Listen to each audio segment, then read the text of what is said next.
girlfriend's name is Clemenza. Clem, for short, and they've been together now for a couple of years. She's the daughter of a wealthy Colombian businessman. Beautiful, gifted, funny, and unswervingly loyal. She drives a big Harley-Davidson, currently works for a TV production company, and fronts a band in pubs in West London.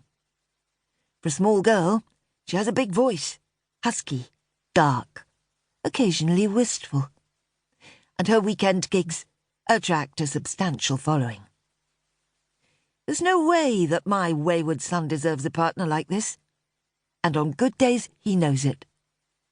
See them together, as I often do, and they could be the perfect couple. This, as I've often told Marlowe, is a tribute to his luck and her patience. Beware, I warn him, things only last if you take very great care of them. On the motorway heading south, Marlowe wants to know what I've told H about the apartment. This is important because Marlowe's natural father will be putting up half the money, and Marlowe knows already that everything will depend on me. H and I go back 2 decades now. We've only slept together once, and the result was Marlowe. But recently, we've built a friendship that has proved commendably resilient. H owes his wealth to the drugs biz. He was a gifted cocaine dealer back in the day, but his feel for the property market is less certain. Hence his reliance on my verdict. So what do you think, Mum? It's wildly overpriced. $1 million? You really think so? I do. It's a 7th-floor apartment off Ranelagh Gardens. It has 2 bedrooms, 2 bathrooms, and views of the Thames. It's a nice enough perch, especially if someone else is footing the bill. But thanks to the wonders of the internet, I know that the current owner bought it for £395,000 just 18 years ago. Now, he's after £1 million. Even these days, a profit of £33,000 a year for doing nothing is near obscene. It's the market, Mum. You can't argue with it. No one can. It's what people will pay. Plus, it's got really fast broadband.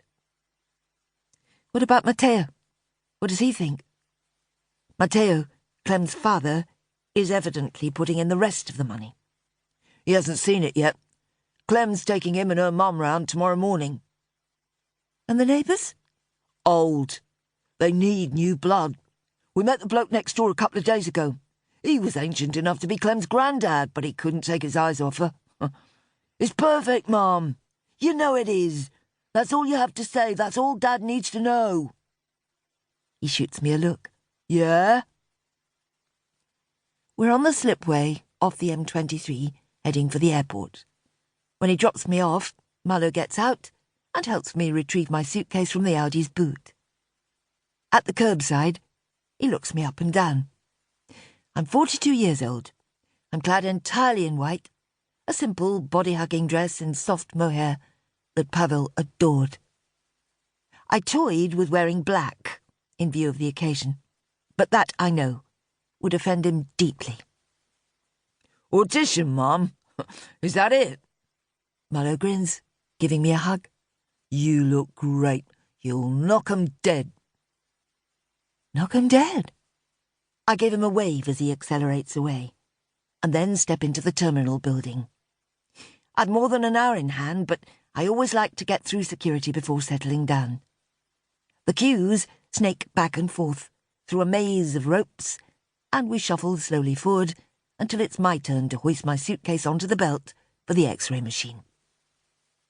As I step through the security gate and raise my hands for a pat-down, I'm aware of the woman in charge of the machine looking hard at the image on her screen. She stops the belt and looks up to summon a uniformed guy who I'm guessing is her supervisor. Then, her perfectly lacquered fingernail descends lightly on the screen. Look, she's saying, just there. Shit, I'm thinking, Pavel! I'm right. As my suitcase emerges from the machine, it's lifted from the belt and put to one side. I identify it as mine and confirm that no one else had a hand in the packing. Open it, please. This from the supervisor.